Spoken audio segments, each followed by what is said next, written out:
You're listening to One More Decision, a short update from the team that brings you OneDecision, the podcast examining the choices made that shape our world.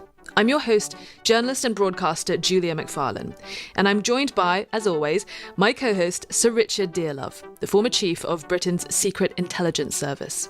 Every week, we speak to the world leaders, experts and journalists on the front lines of geopolitics and consider the impact felt tomorrow by the decisions made today. We drop full podcasts every Thursday. And here's one decision that was made last week that certainly sent shockwaves around the world. At the start of the annual UN General Assembly, the Super Bowl of global politics, the Canadian Prime Minister, Justin Trudeau, stood up in the House of Commons and made a staggering announcement that the government was investigating credible allegations that the murder of a Canadian citizen earlier this year may have involved agents of the Indian government. Hardeep Singh Najjar, an Indian-born Canadian and Sikh activist living in Vancouver, was shot dead outside a temple in June. The bombshell allegation made by the Prime Minister was met with outrage by the Indians, who dismissed the allegations as absurd and suspended visa services for Canadians in the country. India has long criticised Canada over its population of Sikh separatists, campaigning for an independent state within the Indian region of Punjab. The Canadians themselves have long argued for the importance of freedom of speech as part of any democratic nation. But Trudeau's announcement meant that at a time when global leaders have been vying for closer ties with India and its Prime Minister Narendra Modi, who, by the way, just hosted a very successful G20 summit in Delhi, and it presents Canada and its allies with a tricky situation. Does human rights and values trump geopolitics and pragmatism? The US Secretary of State, Tony Blinken, over the weekend finally reacted to the news with a carefully worded statement. He began by saying he was deeply concerned about the allegations and had been consulting and coordinating closely with Ottawa. I'm not going to characterize or otherwise speak to diplomatic conversations that we've had. We've been engaged directly with the Indian government as well. And again, I think the most productive thing that can happen now is to see this investigation move forward, be completed, and we would hope that our Indian friends would cooperate with that investigation as well. Well, last week we visited the Canadian mission to the UN in New York to have a chat with their UN ambassador, Bob Rae. I started by asking Bob how the Prime Minister's shock announcement had impacted their relationship with India so far. Well, obviously, it's a challenge. I mean, there's no point in pretending that it isn't. But the Prime Minister would not have made this statement in the House of Commons on Monday unless he had credible intelligence and information that he believed was sufficiently clear and transparent, that he shared it for some time with the government of India. And we continue to work with the government of India in saying we want to get to the bottom of this. We obviously can't accept a Canadian citizen being killed on our soil by people connected to the government of India.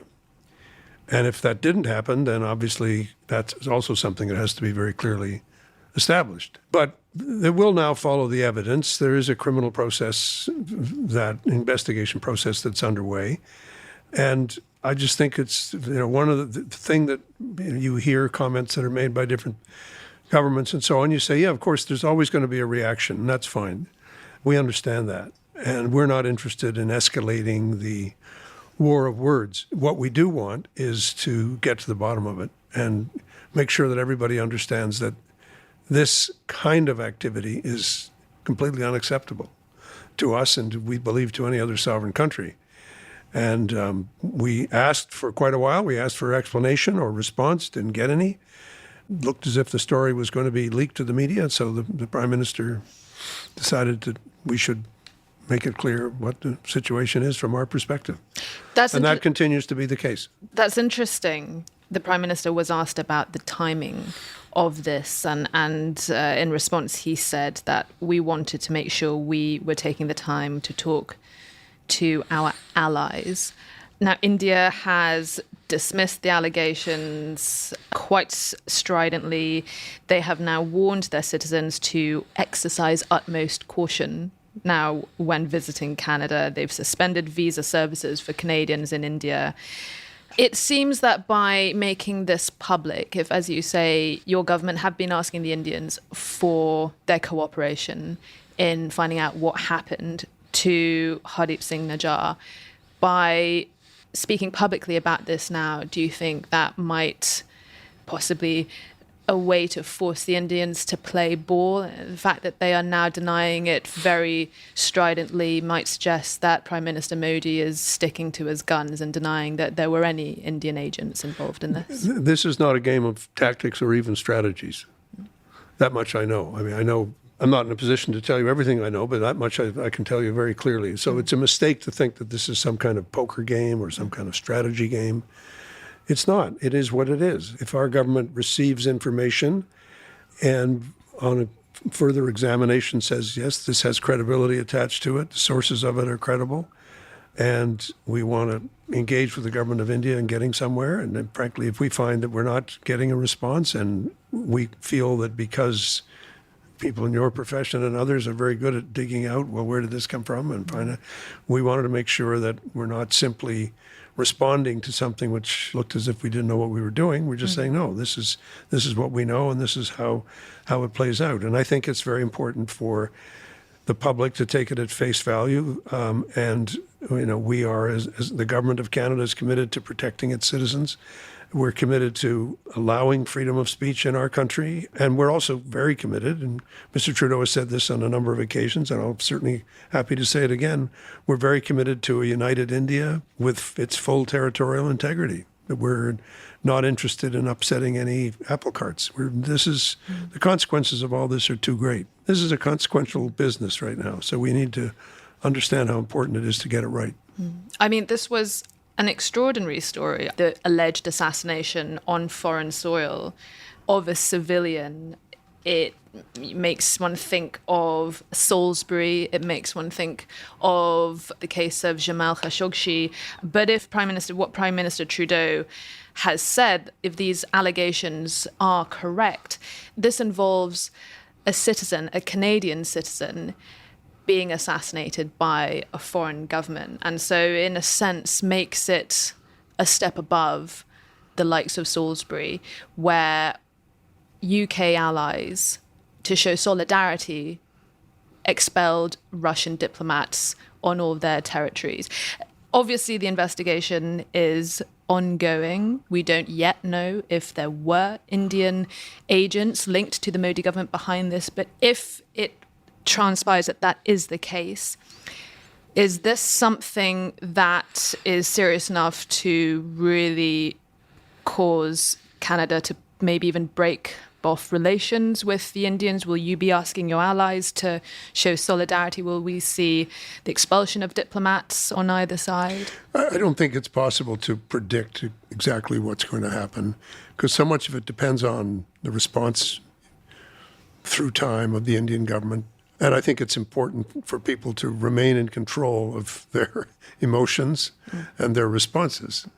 So, I mean, I know that in the media, there's a desire to follow every headline with another bigger headline. And so I'm trying to lower the tone, as you can perhaps tell from my voice. It's been a long week. But no, I just think we got to keep this in perspective. We still have extremely close and valuable relationships with the people of India. We have a substantial economic and trade relations with India, with the Indian subcontinent, and so on. And we have many, many strong common interests with India. So we have no interest in ending any of that. What we do have is an interest in getting greater cooperation on trying to provide us with an explanation as to what happened.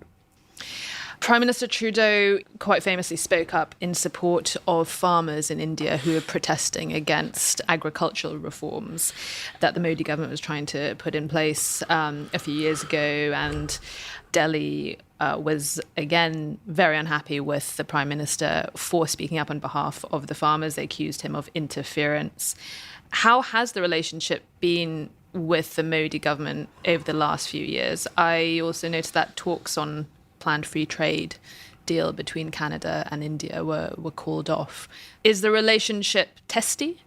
Well, look, you can't separate out what's happened from saying, is it testy? I'm not going to supply you with another adjective, but obviously it's challenging at the moment. But I just want to say, I mean, my own personal experience with this goes back quite a long way. 40 years ago, there was a bomb exploded on a plane going from Canada to India. It blew up off the coast of Ireland. Wow. It killed over 300 people. And eventually 2 people were charged who were Canadians. And there was third person was charged with manufacturing the bomb. He was convicted. 2 others were not convicted. And then I was asked by the government of the day 15 years ago to do a review of what had happened and what more could be done. That report, called Lessons to be Learned, is still available on the internet for anybody who wants to read it, published by Public Safety Canada.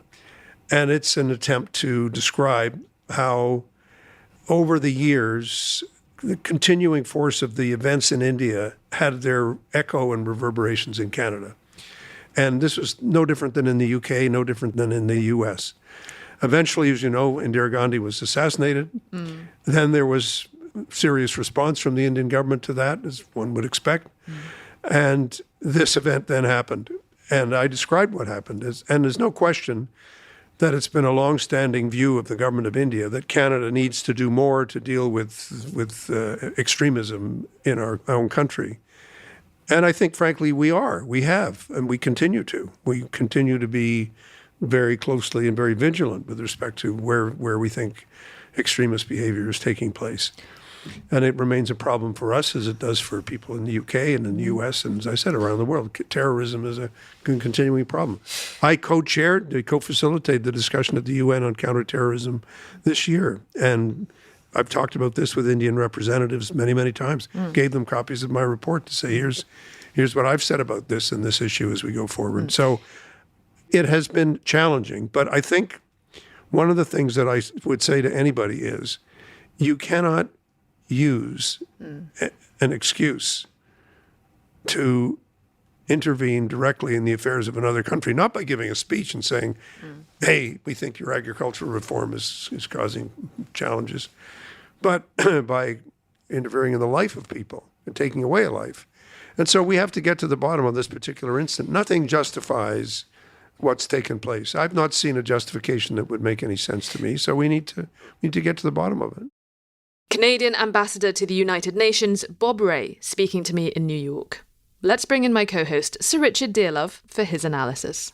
Richard, this was obviously a really interesting time to talk to the Canadian Ambassador to the UN during UN week, and during a week where the Canadian Prime Minister stood up and revealed to the world that there were credible allegations suggesting that the killing of a Canadian citizen, a Sikh Canadian citizen earlier this year in June, may have been possibly linked to agents of the government of India. That was a huge bombshell that sent shockwaves across New York during UNGA week. And of course, the inescapable timing of India having only just hosted the G20, reaping the diplomatic harvests of that, Modi really hitting his stride on the world stage, being courted by everyone, left, right, and centre, vying for his allyship, for his solidarity.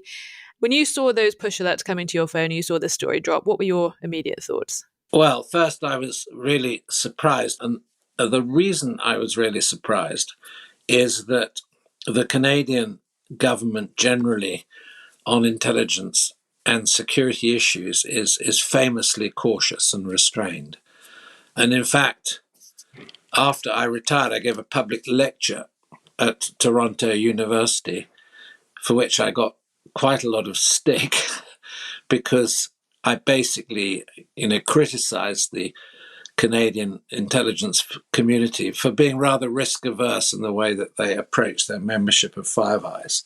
And I said that, they were takers rather than contributors. So for Trudeau to stand up and make a statement like this is very, very surprising in a way, because the Canadians do not normally submit themselves to that degree of political exposure. So that's the first thing. And I mean, the second point is, for a Canadian Prime Minister to say that in Parliament, I wouldn't say it suggests to me, it tells me that they must have something really solid to go on. And it's rather peculiar to make a statement like that, because in the end, he'll have to go public. I mean, to sustain the accusation, I would suggest he has to go public with the evidence. And, it could, well, it's already, blown up into a very severe political row between India and Canada. And of course, the dimension to this, which is important, is India's importance as a strategic ally of the West in relation to China, and the fact that both the United States and the UK, in spite of the difficulties of dealing with the Modi regime, have put a lot of time and attention into trying to build a relationship with India which has this strategic dimension. So the reverberations of this through these events is quite far-reaching, and one wonders exactly where it's going to end up. The other point I would make is, the Indian intelligence service is called RAW, which stands for Research and Analysis Wing. And, the implication seems to be that this was organized by RAW. Now, I actually find that also pretty hard to believe, in that I don't think there's any precedent for RAW having been previously connected with activities that extreme. On the other hand, I would say that the issue of Sikh nationalism, since the assassination of Mrs. Nehru by her Sikh bodyguard, one of her Sikh bodyguards, makes this a very, very emotive and difficult subject in Indian domestic politics, and the activity for an independent Khalistan. And there's a whole history, to Sikh extremism in relation to their aspiration, to have an independent state but there's also history of persecution of the Sikhs, and the massacre of Sikhs in 1984, for example. It's on both sides, surely. Yeah, and it goes both ways, and there have been bombings, the Indian airliner blown up over the Atlantic several years back. There are all sorts of issues. Something that has changed in recent years is the rise of Hindu nationalism and increasingly inflammatory rhetoric espoused by Modi, the BJP, and these Hindu nationalists that have been stoking things up. Yeah, there's a very fair chance that this is an emanation of Hindu nationalism. But, if it's a Hindu nationalist, terrorist or hit group, it isn't necessarily, something that's part of RAW. It could easily be something which is, detached from Indian officialdom. All I'm saying is, I'm surprised if the hand of RAW is visible in this. And the fact that Trudeau got up in Parliament suggests that the Canadians have pretty convincing evidence, in which case he's going to need to state it or publish it at some point. Otherwise, the story is not going to stick. A vague allegation. Once you've made this allegation, you've got to sustain it and go through with it. So, it's possible that, you have almost a freelance Hindu group that may have a very tenuous connection with RAW in some way. I always go back to the historical murder of the Archbishop by Henry II when the king says, "Who will rid me of this troublesome bishop?" Now, I'm sure Putin has used that tactic before. But this was not a sophisticated assassination. He was gunned down at a temple he was known to frequent, and I don't believe they caught the gunman. This isn't something that required state-level assassins, right? It's not like it wasn't a sort of sophisticated plot. That doesn't mean it wasn't carried out by, possible agents of the government of India, but it's also, there's not much that maybe indicates, at least that we know publicly, that it could be government affiliated. Well, except the very surprising fact that Trudeau got up and said this. And, is it a misjudgment on his part? I can't believe he didn't take careful advice beforehand. And I don't know who the current, senior people are in the Canadian intelligence organization. And I would have thought that if they're going to make a public statement, given the implications for Five Eyes in, this sort of now massive spat between Canada and India, that they've had to somehow, speak behind the scenes to their Five Eyes allies and explain what the hell it's all about. So, I think in a way we wait with bated breath to see whether more material and information comes out about it. And maybe we have to, reassess Raw, and we have to reassess Hindu nationalism, and maybe there is, a new departure on. But India as a functioning democracy, it's been engaged in conflict, both external and internal, but it's never quite, as it were, in my view, crossed this rather extraordinary line. That's it for this week's episode of One Decision. We drop new episodes every Thursday. Like and subscribe so you never miss an episode. Drop us a line. Tell us your thoughts. What decisions have impacted you and where you live? You can write to us. Our email is onedecision@onedecisionpodcast.com. From me and the team, thank you for listening and see you next time.